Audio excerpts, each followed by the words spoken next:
Hello students, myself Deepak Agrawal from Nikunj tutorial Indore. स्वागत करता हूं मैं आपका अपने ऑनलाइन प्लेटफॉर्म पर। जैसा कि आपको मालूम है कि कुछ क्लासेस पहले मैंने एक न्यू सब्जेक्ट स्टार्ट किया था, बिजनेस स्टैटिस्टिक्स, जिसको कुछ यूनिवर्सिटीज में क्वांटिटेटिव टेक्निक्स के नाम से भी जाना जाता है। इसका मैंने एक इंपॉर्टेंट चैप्टर लास्ट कुछ लेक्चर्स में कंप्लीट किया, जिसका नाम था कोरिलेशन एनालिसिस, जिसके मैंने आपको 15 क्वेश्चंस पूरे कंप्लीट कराए। सारे क्वेश्चंस रिकॉर्डेड लेक्चर्स मैंने अपने ऐप निकुंज ट्यूटोरियल में पोस्ट कर दिए हैं। अगर कोई भी कोरिलेशन एनालिसिस का रिवीजन करना चाहता है या कोरिलेशन चैप्टर पढ़ना चाहता है तो वो निकुंज ट्यूटोरियल का ऐप डाउनलोड करके वहां से कोरिलेशन का चैप्टर पूरा ध्यान से पढ़ सकता है।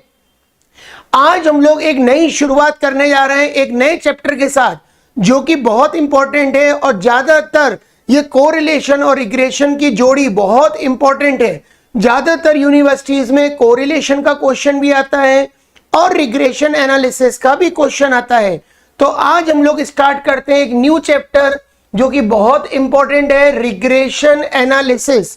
ये बिजनेस स्टैटिस्टिक्स का वेरी वेरी इंपॉर्टेंट टॉपिक है। इसे कुछ लोग क्वांटिटेटिव टेक्निक्स में भी कंसीडर करते हैं। ये चैप्टर यूजी लेवल पर और पीजी लेवल यानी अंडर ग्रेजुएशन और पोस्ट ग्रेजुएशन दोनों के लिए इंपॉर्टेंट है। तो चलिए स्टार्ट करते हैं आज एक नया चैप्टर, रिग्रेशन एनालिसिस। सबसे पहले इसका मीनिंग समझते हैं कि रिग्रेशन होता क्या है। जैसे कोरिलेशन एनालिसिस क्या होता है, जहां पर हम दो डिपेंडेंट वेरिएबल के बीच में रिलेशन फाइंड आउट करते हैं, उसको बोलते हैं हम लोग कोरिलेशन। कोरिलेशन का ही एक दूसरा रूप है जिसका नाम है regression analysis. Regression analysis is a method used to model the relationship between a dependent variable and one और मोर इंडिपेंडेंट वेरिएबल। यहां पर याद रखना, एक होता है डिपेंडेंट वेरिएबल और एक होता है इंडिपेंडेंट वेरिएबल। जैसे अगर हम बात करें कि for example height and weight, ये लिखा हुआ है, एक एग्जांपल लिखा है हाइट एंड वेट। हाइट और वेट का आपस में कोई कोरिलेशन नहीं होता है। हाइट एक अलग मैटर है और वेट एक अलग चीज है। जैसे हाइट, और अगर किसी पर्सन की हाइट बढ़ रही है तो कोई जरूरी नहीं कि उसका वेट भी बढ़ेगा, या किसी व्यक्ति का वेट ज्यादा है तो इसका मतलब ये नहीं कि उसकी हाइट ज्यादा है। तो जहां पर हम लोग एक डिपेंडेंट वेरिएबल और अदर इंडिपेंडेंट वेरिएबल के बीच में रिलेशन फाइंड आउट करते हैं, वहां पर होता है रिग्रेशन एनालिसिस। इसके अंदर दो फैक्टर होते हैं, एक होता है एक्स और एक होता है वाई। यानी एक्स वाई पर कितना डिपेंड है तो उसको बोलते हैं एक्स ऑन वाई, और वाई एक्स पे कितना डिपेंड है तो उसको बोलते हैं वाई ऑन एक्स। तो ये दो चीजें हम बहुत ध्यान से पढ़ेंगे इस चैप्टर में, रिग्रेशन एनालिसिस। तो क्लियर लिखा है कि regression analysis is a method used to model relationship between a dependent variable and one और more independent variable. Second definition लिखिए, a regression model provide a function that describe the relationship between one और more independent variable and a response dependent और target variable. यानी particular दो variable हमारे पास given रहेंगे। जैसे मान के चलिए हमको गिवन है सेल और परचेज। सेल और परचेज दोनों इंडिपेंडेंट वेरिएबल है। सेल एक अलग मैटर है, परचेज एक अलग मैटर है। यानी किसी कंपनी की अगर सेल बढ़ रही है, इसका मतलब है कि कंपनी की प्रोडक्ट की डिमांड है। तो कंपनी क्या करती है, ज्यादा मटेरियल मार्केट से परचेज करती है, ज्यादा प्रोडक्शन करती है, जिससे वो अपनी सेल को पूरा कर सके। ठीक है, जैसे एग्जांपल लिखा है, the relationship between height and weight may be describe by a linear regression model. ये एक लीनियर रिग्रेशन मॉडल का पार्ट है कि अगर हाइट और वेट अगर हम कंपेयर करें तो एक दूसरे से कोरिलेट नहीं है। हाइट अगर किसी पर्सन की बढ़ रही है तो हो सकता है वेट कम हो, अगर वेट बढ़ रहा है तो हो सकता है हाइट कम हो। बहुत सारे रीजंस होते हैं। तो रिग्रेशन में हम लोग केवल रिलेशन फाइंड आउट करते हैं एक डिपेंडेंट और इंडिपेंडेंट वेरिएबल का।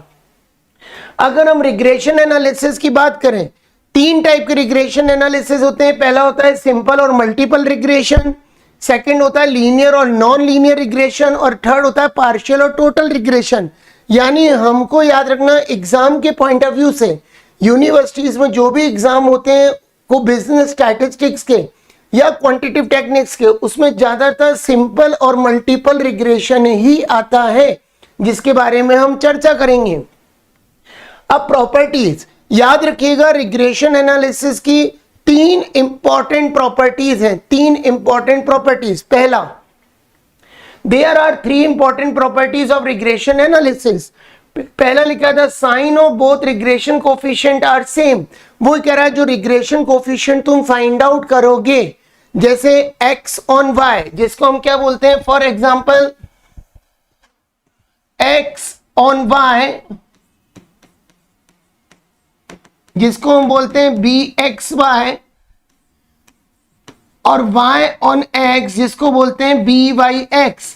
यानी इन दोनों के जो भी साइन रहेंगे वो हमेशा ध्यान रखना पॉजिटिव ही रहेंगे या दोनों नेगेटिव रहेंगे।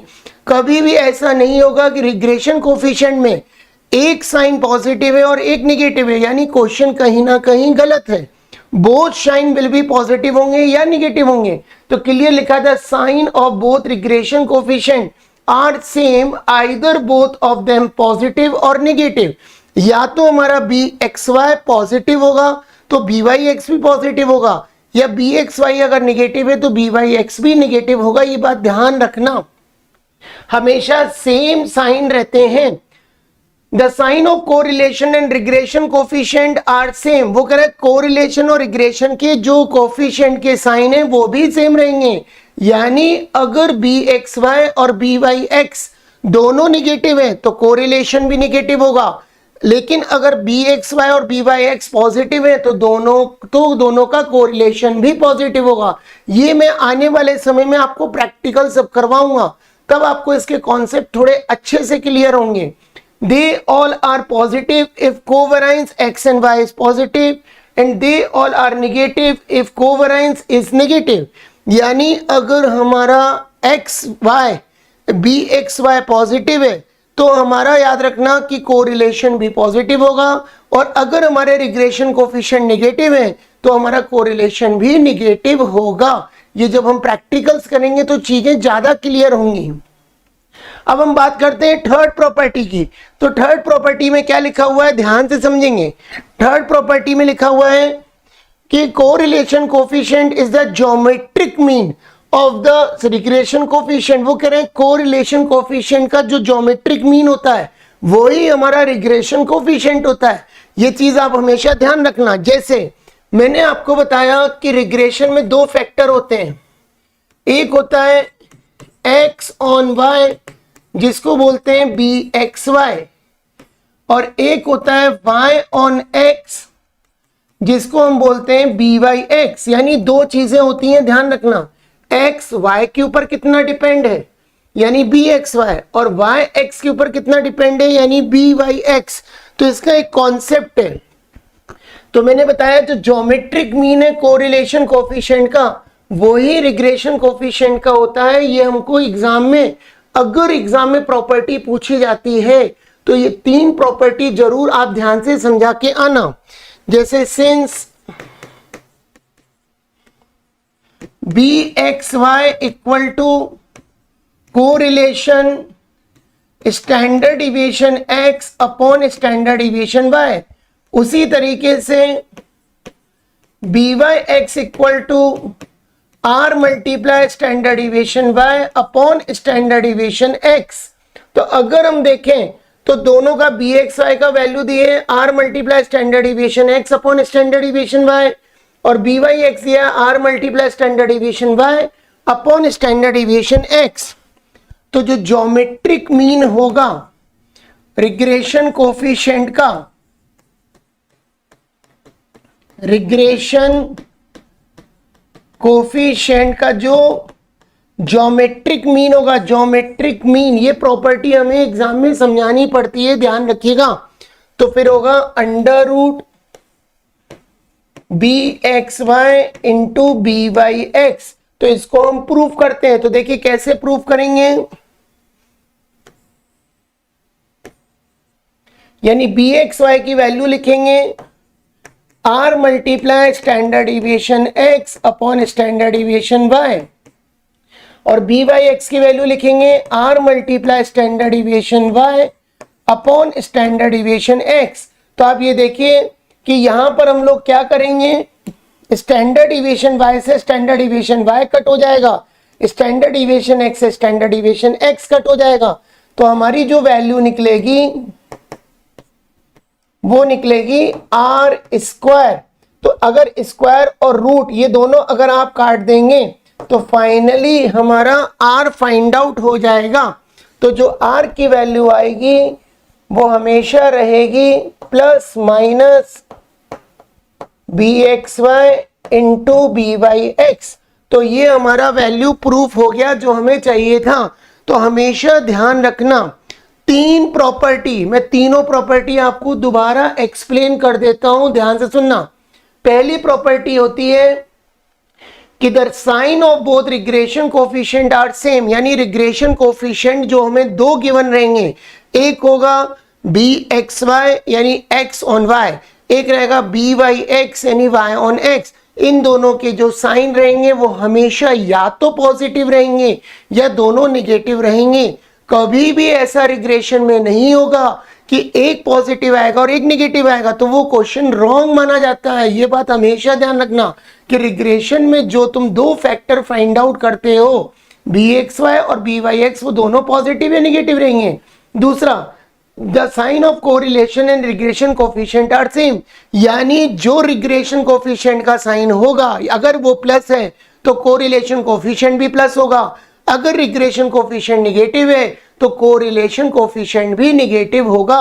और तीसरी प्रॉपर्टी जो सबसे इंपॉर्टेंट ध्यान रखना कि correlation coefficient is the geometric mean of the regression coefficient, यानी कोरिलेशन हमेशा जो रिग्रेशन एनालिसिस का ज्योमेट्रिक मीन होता है। तो इसको कैसे प्रूव किया, तो एक चीज आप हमेशा ध्यान रखना, पहला फैक्टर अगर x ऑन y है तो इसको हम बोलते हैं बी एक्स वाई, अगर y ऑन x है तो इसको बोलते हैं बी वाई एक्स।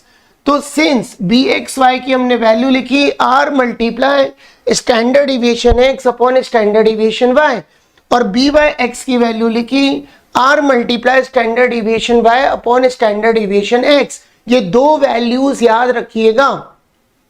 तो ज्योमेट्रिक मीन जो होता है रिग्रेशन कोफिशिएंट का जो कि फिक्स है, under root B X Y into B Y X. तो इसको फॉर्मूले में रखा, बी एक्स वाई की वैल्यू है R multiply standard deviation X upon standard deviation Y, और बी वाई एक्स की वैल्यू है R multiply standard deviation Y upon standard deviation X. तो y से y कट गया, x से x कट गया, तो r का स्क्वायर निकाला r स्क्वायर।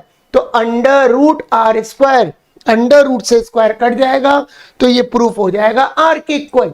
तो r की वैल्यू वही होगी जो रिग्रेशन कोफिशिएंट है, यानी रिग्रेशन कोफिशिएंट का geometric mean he correlation coefficient कहलाता है। ये तीन प्रॉपर्टी आपको बहुत ध्यान रखनी है, बहुत इंपॉर्टेंट है। अब हम आगे डिस्कस करते हैं। इस चैप्टर को मैंने तीन पैटर्न्स में डिवाइड किया है। पिछले 22 सालों से 22 ईयर से मैं ये चैप्टर पढ़ा रहा हूं, आज तक कभी भी किसी को रिग्रेशन के चैप्टर में प्रॉब्लम नहीं आई। इसको मैंने तीन पैटर्न में डिवाइड किया है, पैटर्न 1, पैटर्न 2, पैटर्न 3। जैसे जैसे क्लासेस बढ़ती जाएंगी वैसे वैसे आपको ये पैटर्न समझ में आने लगेंगे कि यार ये क्वेश्चन अगर यूनिवर्सिटी में पूछा है तो ये फर्स्ट पैटर्न का, अगर ये क्वेश्चन पूछा है तो ये सेकंड पैटर्न का, अगर ये पूछा है तो ये थर्ड पैटर्न का है। तो अभी मैं क्लास नंबर 1, 2 और 3 में डिस्कस करूंगा पैटर्न नंबर 1। इनके आपको फॉर्मूलेज याद करने पड़ेंगे जो आप कॉपी पे धीरे धीरे नोट करते जाइएगा।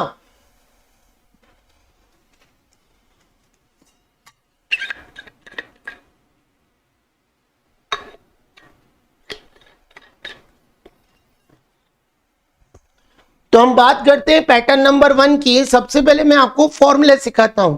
तो याद रखना, जब हम रिग्रेशन एनालिसिस पढ़ते हैं तो दो फैक्टर हमेशा याद रखना, एक होता है x ऑन y, एक होता है y ऑन x। मैं एक बार फिर से लिख देता हूं, एक होता है x on y, x on y जिसको बोलते हैं bxy, और एक होता है y ऑन x जिसको हम बोलते हैं by x। ये दो फैक्टर हमको ध्यान रखने हैं। अब हम बात करते हैं डायरेक्ट मेथड की। इसमें भी दो मेथड हैं, एक डायरेक्ट और एक शॉर्टकट। डायरेक्ट मेथड हम तब लगाते हैं when x bar and y bar have exact value. जिसने ध्यान से कोरिलेशन पढ़ लिया, जो मैंने ऐप पर डाउनलोड कर दिया है, जिसके 2 लेक्चर आप YouTube चैनल पे भी जाकर निकुंज ट्यूटोरियल अगर MBA आप डालोगे तो 2 कोरिलेशन के डेमो लेक्चर्स मिलेंगे, जिसमें मैंने ये बताया था कि कार्ल पियर्सन मेथड में भी 2 मेथड होती है, डायरेक्ट और शॉर्टकट। तो डायरेक्ट मेथड वो होती है जब x बार और y बार की वैल्यू क्या रहती है, एग्जैक्ट, यानी डेसिमल में नहीं आती है। तो हमको फॉर्मूले याद करने हैं। तो bxy का फॉर्मूला होता है sigma dx into D Y upon sigma D Y square. उसी तरीके से हमें दूसरा फॉर्मूला याद करना है। byx का फॉर्मूला होता है sigma dx dy upon sigma dx square. ये बात तुम हमेशा ध्यान रखना कि अगर यहां पर पीछे y है तो नीचे तुम्हें y स्क्वायर लेना है, और अगर नीचे यहां पर x है तो तुम्हें नीचे x स्क्वायर की वैल्यू लेनी है। ये बात ध्यान रखना, एक बहुत इंपॉर्टेंट चीज है। y गिवन है तो नीचे y आएगा, x गिवन है तो नीचे x आएगा। और dx का फॉर्मूला क्या रखोगे, dx का फॉर्मूला रखोगे x माइनस एक्स बार, और dy का फॉर्मूला रखोगे y माइनस वाई बार, जिनका टोटल 100% 0 आता है। तो ध्यान रखना, रिग्रेशन के अंदर 2 तरीके के फैक्टर होते हैं, x1y जिसको बोलते हैं bxy यानी x y पे कितना डिपेंड है, y on x यानी byx y x पे कितना डिपेंड है। फिर डायरेक्ट मेथड लगाते हैं when x bar and y bar have exact value. तो bxy का फॉर्मूला लगता है sigma dx into D Y upon sigma D Y square. फिर byx का फॉर्मूला लगता है sigma dx into D Y upon sigma dx square. और dx और dy निकालने के फॉर्मूले होते हैं x माइनस एक्स बार y माइनस वाई बार। और ये मैंने आपको स्टार्टिंग में कोरिलेशन में भी बताया था कि अगर हमें x बार और y बार निकालना है तो sigma x upon N sigma y upon N, ये x बार और y बार का फॉर्मूला है। अब हम बात करते हैं, ये तो हमने आपको समझा दी कि डायरेक्ट मेथड अगर एग्जाम में आएगी तो कैसे लिखना है।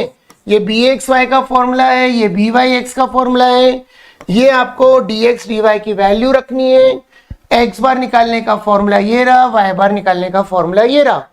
अब मान के चलिए एग्जाम में अगर डायरेक्ट मेथड के बाद शॉर्टकट मेथड आ गई तो कैसे हम सॉल्व करेंगे।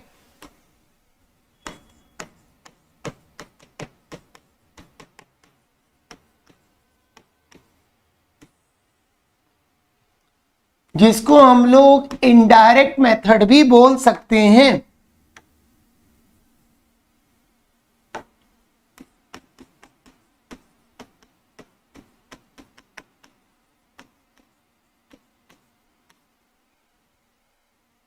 तो सबसे पहला फॉर्मूला x ऑन y जिसको बोलते हैं bxy।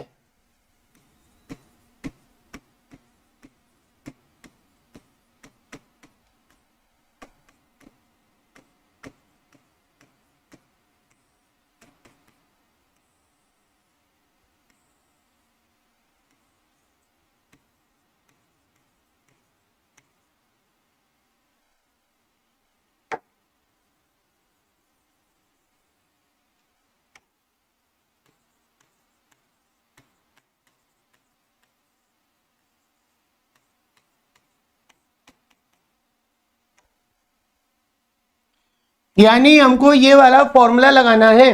ध्यान रखिएगा, अगर x ऑन y आया, अगर एग्जाम में x ऑन y पूछा है, यानी वो कह रहा है कि x ऑन y का फॉर्मूला लगाइए, तो x ऑन y को बोलते हैं bxy। bxy इसका फॉर्मूला होता है sigma dx into dy minus sigma dx एक ब्रैकेट में सिग्मा डी वाई दूसरे ब्रैकेट में upon N upon sigma D Y square minus sigma D Y का होल स्क्वायर अपॉन एन। ये फॉर्मूला हमको लिखना है अगर x1y पूछा गया है तो। लेकिन अगर एग्जाम में हमसे पूछा गया है y ऑन x तो इसको बोलते हैं by(x). तो इसका फॉर्मूला होगा sigma dx dy, sigma dx एक ब्रैकेट में, सिग्मा dy दूसरे ब्रैकेट में अपॉन n। अब पीछे x दिया है तो हम लिखेंगे sigma dx square sigma dx का होल स्क्वायर अपॉन n। हमको ये वाला फॉर्मूला लिखना है, ये बात ध्यान रखना। तो दो फॉर्मूले होते हैं, एक फॉर्मूला होता है x ऑन y और एक होता है y ऑन x। फॉर्मूले का साइज थोड़ा बड़ा हो जाता है। बहुत सारे स्टूडेंट ऐसे रहते हैं जिनको रिग्रेशन के फॉर्मूलों में डाउट रहता है, लेकिन मैं गारंटी देता हूं कि अगर आपने मेरे लेक्चर्स पूरे अटेंड किए और कॉपी पे एक एक चीज नोट करी, 100% अगर यूनिवर्सिटी के एग्जाम में रिग्रेशन चैप्टर आएगा तो आप 100% उसको अटेम्प्ट करोगे और पूरे नंबर एग्जाम में मिलेंगे। ठीक है, तो x ऑन y का फॉर्मूला लिखा bxy और y ऑन x को बोलते हैं byx। बस इतनी सी चीज याद रखना कि अगर y पीछे है तो नीचे y चलता है, अगर पीछे x है तो नीचे हमेशा x की वैल्यू लिखनी है। बहुत इंपॉर्टेंट चैप्टर है यूनिवर्सिटीज के हिसाब से। अब इसमें dx का फॉर्मूला क्या लगता है? इसमें dx का फॉर्मूला लगेगा x माइनस a और dy का फॉर्मूला लगेगा y माइनस a। और a मतलब होता है एज्यूम वैल्यू। ये हमारी a की वैल्यू हमने कैलकुलेट कर दी, ये हमारा आ गया a।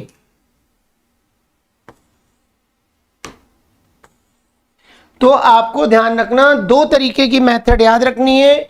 अगर एग्जाम में x बार और y बार एग्जैक्ट आता है, एग्जैक्ट, तो आपको ये दो छोटे छोटे फॉर्मूले लगाने हैं। x ऑन y को बोलते हैं bxy sigma dx dy upon sigma dy square और y ऑन x को बोलते हैं b/x sigma dx dy upon sigma dx square. dx निकालने का formula x minus x bar और dy निकालने का फॉर्मूला y माइनस y बार होता है। लेकिन अगर याद रखो कि x बार और y बार अगर डेसिमल में आ गए, डेसिमल में आ गए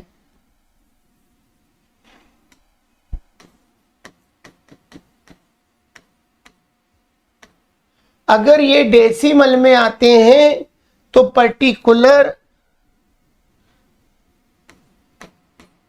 आप याद रखना ये बड़े फॉर्मूले आपको लगाने हैं। न्यूमरेटर दोनों में सेम रहता है, बस डिनोमिनेटर चेंज होता है। अगर पीछे y है तो नीचे y आता है, पीछे अगर x है तो नीचे x आता है। तो ये रिग्रेशन कोफिशिएंट हम फाइंड आउट करेंगे। x ऑन y जिसको बोलते हैं bxy, y ऑन x जिसको हम बोलते हैं byx। अब एग्जाम में पूछा जाता है कि हमें टू रिग्रेशन इक्वेशन बनाइए या लाइन ऑफ रिग्रेशन इक्वेशन बोलते हैं। तो सबसे पहला काम है कि हमें bxy और byx की वैल्यू कैलकुलेट करनी है। एक चीज और याद रखिएगा, अगर ये पॉजिटिव आएगा तो ये भी पॉजिटिव आएगा, ये निगेटिव आएगा तो ये भी निगेटिव आएगा। तो मैं आपको सिखाता हूं आगे कि रिग्रेशन इक्वेशंस कैसे कैलकुलेट की जाती है। तो उसके लिए हम लोग अगला क्वेश्चन देखते हैं।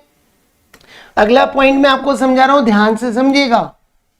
अगर हमसे पूछा जाए एग्जाम में रिग्रेशन इक्वेशन फाइंड आउट करो, तो याद रखना फिर से एक बार, x ऑन y को बोलते हैं bxy। तो इसकी इक्वेशन क्या बनेगी? x माइनस x बार bxy y minus y bar. और अगर y ऑन x पूछा जाता है तो b/x का फॉर्मूला होता है y minus y bar equal to b/x x minus X bar. तो ये हमें दो रिग्रेशन इक्वेशन ध्यान रखना है। उसके बाद हमसे कभी पूछा जाए रिग्रेशन के चैप्टर में कि कोरिलेशन निकालो, तो फिर कोरिलेशन का फॉर्मूला याद रखना, plus minus under root B X Y into B Y X. ये ध्यान रखना, कोरिलेशन रिग्रेशन कोफिशिएंट का ज्योमेट्रिक मीन होता है, जो मैंने आपको थर्ड नंबर की प्रॉपर्टी समझाई। तो ये कुछ चीजें जो हमको याद रखनी है, जिनके बेसिस पर हम पैटर्न 1 के क्वेश्चंस करेंगे। ये मैंने डिफाइन किया है, ये डिवाइड किया है कि रिग्रेशन चैप्टर बहुत बड़ा है, तो कैसे तुम याद रखोगे कि यार ये क्वेश्चन कैसे करना है। तो इसलिए मैंने चैप्टर को 3 पार्ट में डिवाइड किया, पैटर्न 1, पैटर्न 2, पैटर्न 3। जैसे कोरिलेशन की 2 मेथड थी, एक थी कार्ल पियर्सन और एक थी स्पियर्समैन रैंक कोरिलेशन। अब रिग्रेशन के चैप्टर में कोई मेथड तो है नहीं, तो रिग्रेशन के चैप्टर को इसलिए मैंने 3 पैटर्न में डिवाइड किया है। तो ये मैंने आपको आधे घंटे के अंदर या 25 मिनट में आपको ये समझाया कि रिग्रेशन एनालिसिस क्या होता है, रिलेशन फाइंड आउट करना एक डिपेंडेंट और अदर इंडिपेंडेंट वेरिएबल के बीच में। फिर मैंने बताया रिग्रेशन 3 टाइप का होता है, simple regression, linear, non linear और पार्शियल और टोटल रिग्रेशन। फिर मैंने आपको बताया कि रिग्रेशन में 2 फैक्टर होते हैं, एक होता है एक्स ऑन वाई जिसको बोलते हैं बी एक्स वाई, एक होता है वाई ऑन एक्स जिसको बोलते हैं बी वाई एक्स। तो आज हम लोग एक पहला क्वेश्चन लेंगे जो कि कहीं ना कहीं यूनिवर्सिटीज के एग्जाम में आया हुआ है। क्वेश्चन में क्या बोला गया है, from the following data obtain 2 regression equation. वो क्लियर बोला है कि 2 रिग्रेशन इक्वेशंस फाइंड आउट करना है। पैटर्न 1 मतलब जब ये टेबल फॉर्म में क्वेश्चन आता है तो मैंने इसका नाम रख दिया पैटर्न 1। एक कॉलम में सेल लिखा है, दूसरे कॉलम में परचेज। कोरिलेशन करने से आपको सबसे बड़ी हेल्प मिलेगी कि जब हम कार्ल पियर्सन करते थे तो उसमें हम 5 कॉलम एक्स्ट्रा बनाते थे, dx, dx square, dy, dy square, dx, dy। तो इसके अंदर भी 5 कॉलम बनेंगे। ठीक है, तो चलिए कंटिन्यू करते हैं आज के पहले क्वेश्चन को। क्वेश्चन नंबर फर्स्ट, इसमें लिखा है from the following data obtain 2 regression equation. ये हमें x गिवन है और हमें y गिवन है। तो सबसे पहले हम क्वेश्चन लिखेंगे कॉपी पे, कैलकुलेशन ऑफ 2 रिग्रेशन इक्वेशन।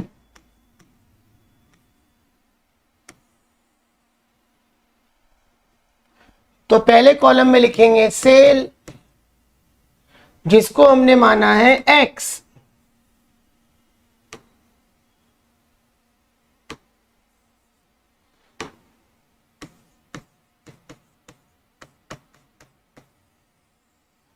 दूसरे कॉलम में लिखेंगे परचेज जिसको माना है y। आगे कॉलम बनाएंगे dx, dx square, dy, dy square और dx dy।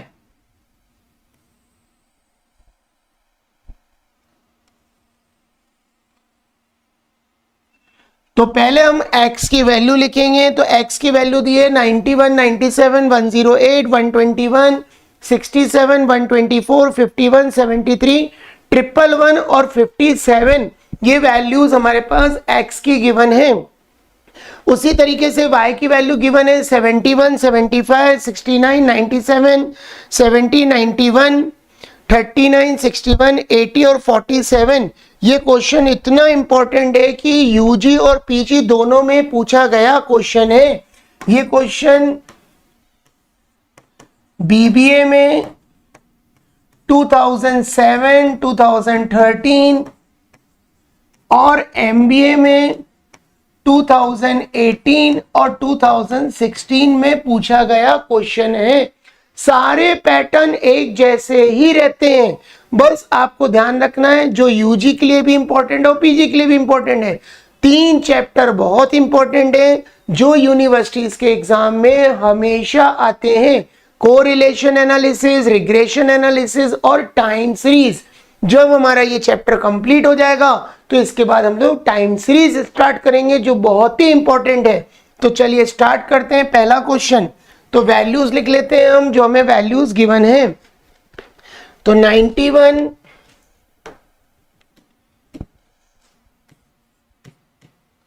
97, 108, 121, 67, 124, 51, 73, 111 और 57।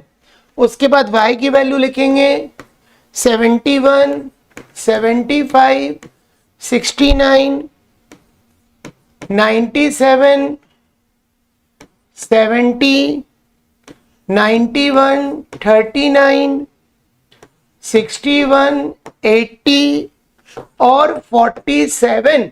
तो ये वैल्यूज हमने यहाँ पर नोट डाउन कर दी।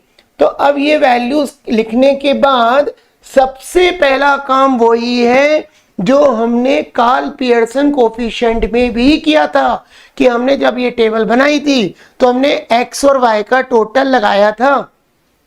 तो नंबर कितने, 1 2 3 4 5 6 7 8 9 10। अब हम इनका टोटल लगा लेते हैं। लास्ट वाला नंबर है 57।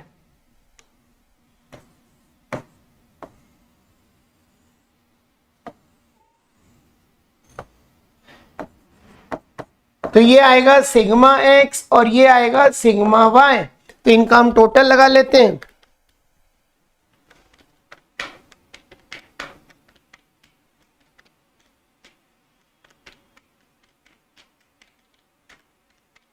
तो पहले वाले का टोटल आ रहा है 900, तो हम यहां पे लिखेंगे 900 और दूसरे वाले का टोटल लगा लेते हैं।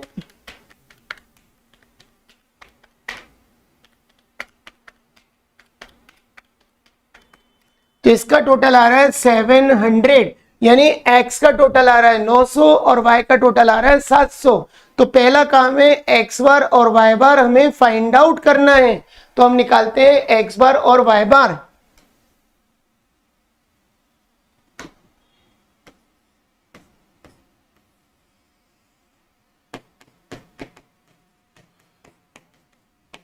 तो 900/10 इक्वल टू 90 और y बार निकाल लेते हैं 700/10 इक्वल टू 70। तो ये मैंने आपको कोरिलेशन में भी बताया था कि अगर x बार और y बार एग्जैक्ट आते हैं तो हमेशा आपको dx निकालते समय और dy निकालते समय यही नंबर लेना है। तो आप क्या करेंगे, dx का फॉर्मूला लिखेंगे, यानी dx निकालेंगे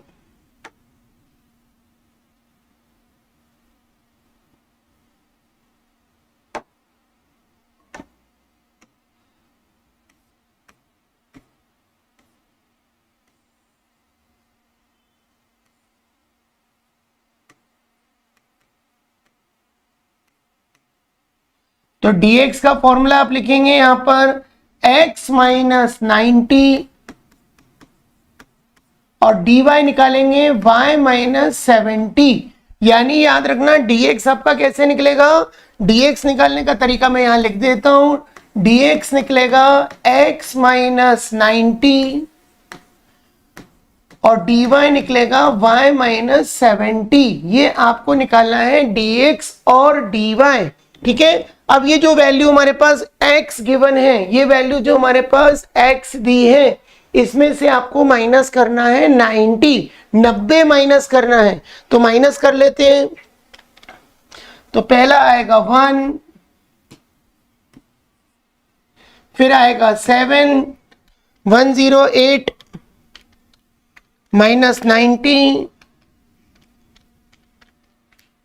18, फिर 121 माइनस 90, 31, फिर 67 minus 90 minus 23, 124 minus 90, 34, 51 minus 90 minus 39, 73 minus 90 minus 17, 111 minus 90, 21 और 57 माइनस 90 माइनस 33, इनका टोटल लगाओगे तो 0 ही आएगा। ये बात ध्यान रखना। अगर आपने ये वैल्यू 90 और 70 ली है तो इसमें से 90 माइनस किया तो ये हमारी कुछ वैल्यूज आ गई, कुछ नेगेटिव आई, कुछ पॉजिटिव। तो हम नेगेटिव वाले का भी टोटल लगा लेते हैं और पॉजिटिव का भी लगा लेते हैं। तो 1 + 7 + 18, 31, 34, 21 माइनस 23, 39, 17, 33, तो ये आ गया 0। अब इसका निकाल देंगे स्क्वायर, dx का स्क्वायर फाइंड आउट करेंगे। 149, 324, 961, 529, 1156, 1521, 289, 441 और 1089। ये हमने सिग्मा dx स्क्वायर निकाल दिया।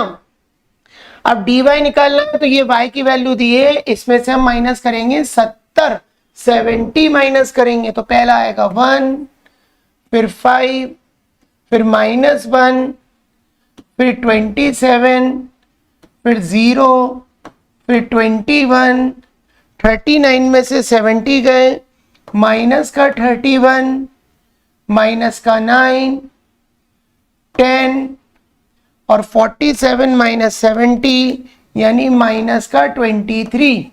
इनका टोटल भी करोगे तो भी 0 आएगा क्योंकि आपने एग्जैक्ट वैल्यू ली है, ये बात ध्यान रखना। तो इनका टोटल देख लेते हैं।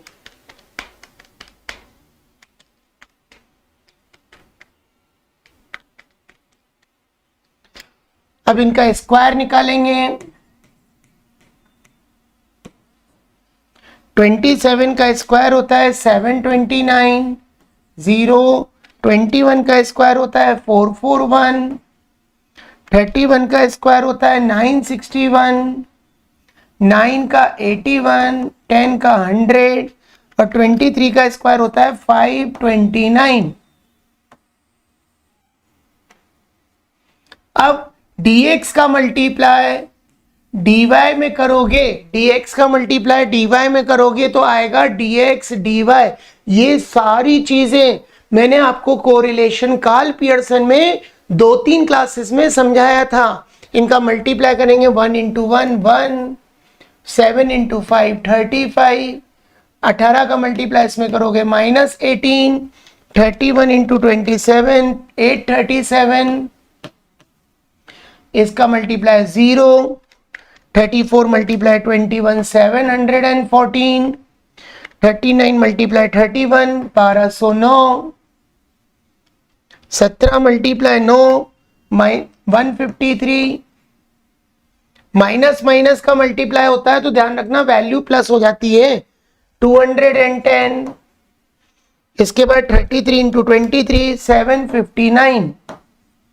अब इनका सबका हमें टोटल लगाना है। तो याद रखना जैसे मैंने कार्ल पियर्सन में आपको टेबल बनवाई थी सेम टू सेम मैंने आपको टेबल यहाँ पर प्रिपेयर कराई। टेबल बनाने के बाद अब हम सबके टोटल लगा लेते हैं। तो सिग्मा dx जिसका टोटल आया 0, सिग्मा dx जिसका टोटल 0 आया, सिग्मा dx स्क्वायर जिसका हम टोटल लगा लेते हैं 149, 324, 961, 529, 1156, 1521, 289, 441, 1089। तो ये आया 6360। सिग्मा डी वाई का टोटल 0 था, सिग्मा डी वाई स्क्वायर का टोटल लगा लेते हैं। तो सिग्मा डी वाई स्क्वायर का टोटल है 125, 1729, 441, 961, 81, 100 और 529, 2868, 2868 और लास्ट में sigma D X into D Y का टोटल। तो sigma D X D Y का टोटल आएगा 135, 837, 714, 1209, 153, 210, 759 -1। तो ये आ रहा है तुम्हारा -17, 3900, 3900। तो ये सबसे पहले हमने वैल्यूज कैलकुलेट कर ली। अब वैल्यूज कैलकुलेट करने के बाद हमको रिग्रेशन कोफिशिएंट के फॉर्मूले लगाने हैं। तो मैंने आपको क्लियर बताया था कि x ऑन y को बोलते हैं bxy, y ऑन x को बोलते हैं byx। तो चलिए सबसे पहले लिखेंगे x ऑन y जिसको बोलते हैं bxy। तो फॉर्मूले कौन से लगेंगे इसमें? छोटे वाले फॉर्मूले लगेंगे, क्योंकि x बार और y बार की वैल्यू एग्जैक्ट आ रही थी। तो फॉर्मूला लगेगा sigma dx into D Y upon sigma D Y square.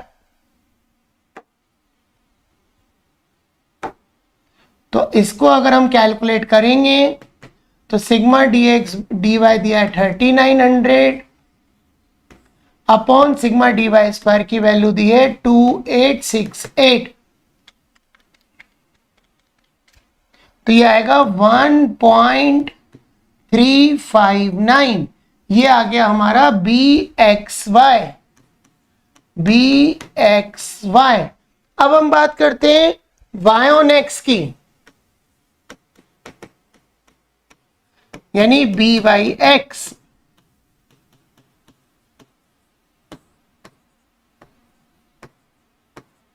अब हमें फॉर्मूले लगाना है sigma D X into D Y upon sigma D X का होल स्क्वायर।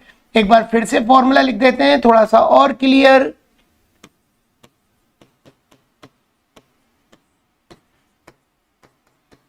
अब sigma D X D Y दिया है 3900 और डी एक्स स्क्वायर का टोटल है 6360, 6360। तो इसको अगर हम सॉल्व करेंगे तो ये आएगा 0.613। ये आ गया हमारा बी वाई एक्स। तो हमारा एक्स ऑन वाई भी आ गया और हमारा वाई ऑन एक्स भी आ गया। अब हमें रिग्रेशन इक्वेशन बनाना है। तो रिग्रेशन इक्वेशन बनाने के लिए अब हम फॉर्मूला लगाते हैं नेक्स्ट पेज पर। ये मैंने आपको निकालना सिखाया x ऑन y और ये निकालना सिखाया y ऑन x। अब हम बनाते हैं रिग्रेशन इक्वेशन नेक्स्ट पेज पर। तो ये पेज के हम दो पार्ट कर लेंगे। एक पे लिखेंगे x ऑन y जिसको बोलते हैं bxy। तो इक्वेशन है x minus X bar bxy y minus Y बार। दूसरे पेज पे लिखेंगे y on x, y on x जिसको बोलते हैं byx। तो y माइनस वाई बार byx x माइनस x बार। तो ये हमें रिग्रेशन इक्वेशन में वैल्यूज पुट करनी है। ये दो रिग्रेशन इक्वेशन हमने बना ली। तो हमारे पास अगर हम देखेंगे तो x बार की वैल्यू हमारे पास क्या आई थी? x बार की वैल्यू आई थी 90 और y बार की कितनी आई थी? 70। तो हम यहां रखेंगे x माइनस 90 और bxy हमारे पास कितना आया? 1.359।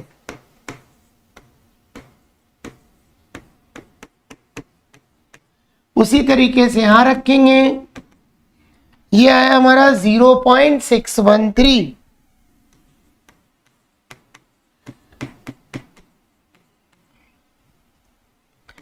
तो x माइनस 90, 1.359 का मल्टीप्लाई हमको y में भी करना है और 70 में भी करना है। तो 1.359y माइनस इंटू 70, तो ये आएगा 95.13। अब हम क्या करेंगे, याद रखना हमेशा अगर हम रिग्रेशन पढ़ रहे हैं तो कभी भी y को इधर शिफ्ट मत करना। सिंपल इक्वेशन जो 9, 10th, 11th में आप पढ़ते थे कि हम x और y की एक इक्वेशन बनाते थे, फिर साइमल्टेनियस रूल लगाकर या एलिमिनेशन का रूल लगाकर क्वेश्चन को सॉल्व करते थे। अगर रिग्रेशन पढ़ रहे हो तो ऑन का मतलब होता है इक्वल, इक्वल के उस तरफ हमेशा x रहेगा और इक्वल के इस तरफ हमेशा y रहेगा। कभी भी y को इधर ट्रांसफर मत करना। तो x बराबर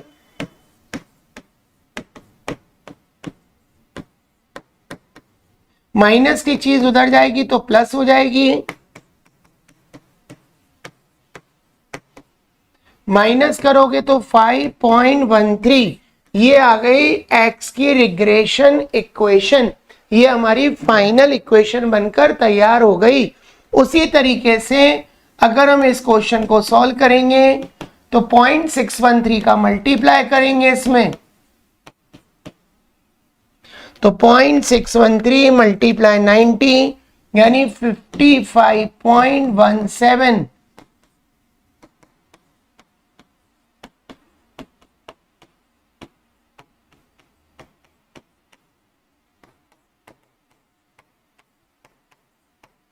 सेवेंटी में से इसको माइनस करेंगे तो ये आएगा प्लस का 14.83। ये हमारी दूसरी इक्वेशन बन गई y ऑन x। तो ये हमने पहले क्वेश्चन में केवल, याद रखना सिंपल सा क्वेश्चन गिवन था, जिसको भी इसको लिखना हो वो लिख ले एक बार इसको ध्यान से, क्योंकि सारे लेक्चर रिकॉर्डेड लेक्चर्स हैं, इनको आप अपने अकॉर्डिंग बैठ के घर पर कभी भी प्रिपेयर कर सकते हो।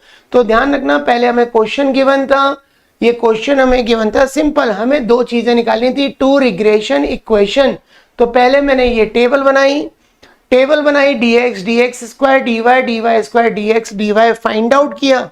x बार और y बार दोनों एग्जैक्ट आ रहे थे, दोनों वैल्यू एग्जैक्ट थी, तो इसलिए हमने क्या किया, x का फॉर्मूला dx का फॉर्मूला लगाया x माइनस 90 और dy का y माइनस 70। ये चीजें मैं आपको कार्ल पियर्सन में भी बता चुका हूं।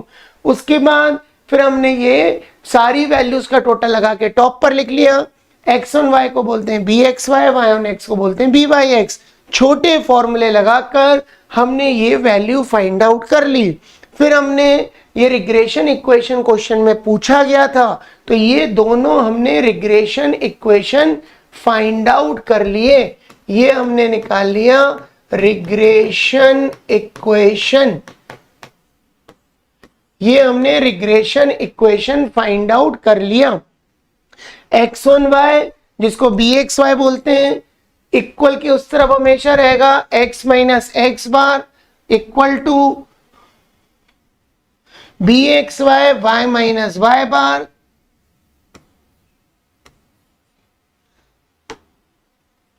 इसको एक बार मैं क्लियर लिख देता हूं, x minus X bar bxy y minus y bar, और ये दूसरी इक्वेशन रहेगी y minus y bar equal to b by X, x minus X bar. हमेशा ध्यान रखना ऑन के इस तरफ x रहेगा और ऑन के उस तरफ y, इधर ऑन के इस तरफ y रहेगा, ऑन के उस तरफ x रहेगा। वैल्यूज को हमने पुट कर दिया, x बार 90 था, y बार 70 था, और एक बार इसको शफल कर दिया, ये y माइनस y बार आगे आ गया, x माइनस एक्स बार पीछे चला गया। तो इनको हमने सॉल्व किया। कभी भी x y को वैल्यू को शिफ्ट नहीं करना है, ये बात ध्यान रखना, केवल नंबर उधर शिफ्ट होगा। सॉल्व करके ये आंसर आ गया, 70 को उधर शिफ्ट कर दिया, सॉल्व करके ये आंसर निकाल दिया। तो ये मैंने पहली क्लास में आपको रिग्रेशन इक्वेशन क्या होता है, रिग्रेशन एनालिसिस का मीनिंग बताया, टाइप्स बताए, फॉर्मूलेज बताए, और आपको 3 इंपॉर्टेंट प्रॉपर्टी बताई। ये हमारी क्लास 1 कंप्लीट हो गई। किसी को भी अगर डाउट हो तो ऑफलाइन क्लासेस के लिए आप भंवरकुआं इंदौर सेंटर पर आकर मॉर्निंग और इवनिंग में कभी भी डेमो ले सकते हैं। लेकिन अगर आपको डेमो लेना है तो एक तरीका और है कि आप YouTube चैनल पर जाकर निकुंज ट्यूटोरियल MBA जैसी आप पोस्ट करेंगे या डालेंगे, आपको सारे लेक्चर्स के 1-2 क्लासेस के डेमो मिलेंगे। अगर घर बैठे तैयारी करना चाहते हो कि आप ऑफिस में हो, जॉब में हो, बिजनेस में हो, तो आप मिनिमम प्राइस पर पूरा कोर्स निकुंज ट्यूटोरियल ऐप को प्ले स्टोर से डाउनलोड करके घर बैठे भी तैयारी कर सकते हो। इसमें जो भी मैं क्वेश्चन आपको कराऊंगा या करा रहा हूं, ये कहीं ना कहीं यूनिवर्सिटीज के एग्जाम में आए हुए हैं। तो आज हमने क्लास 1 कंप्लीट कर दिया। कल हम लोग इसी पैटर्न के 2 से 3 सम और समझेंगे। ध्यान रखना, इस चैप्टर को मैंने 3 पैटर्न में डिवाइड किया है। अभी मैं आपको पैटर्न 1 सिखा रहा हूं, फिर धीरे धीरे पैटर्न 2 आएगा, पैटर्न 3 आएगा। इसी में एक मेथड है रिग्रेशन की लीस्ट स्क्वायर मेथड, वो भी मैं आपको सिखाऊंगा। कुछ यूनिवर्सिटीज में रिग्रेशन का लीस्ट स्क्वायर पूछ लेते हैं। तो आज के लिए वाइंड अप करते हैं। बहुत ध्यान रखिएगा आपका। Okay, good day all of you, thank you very much.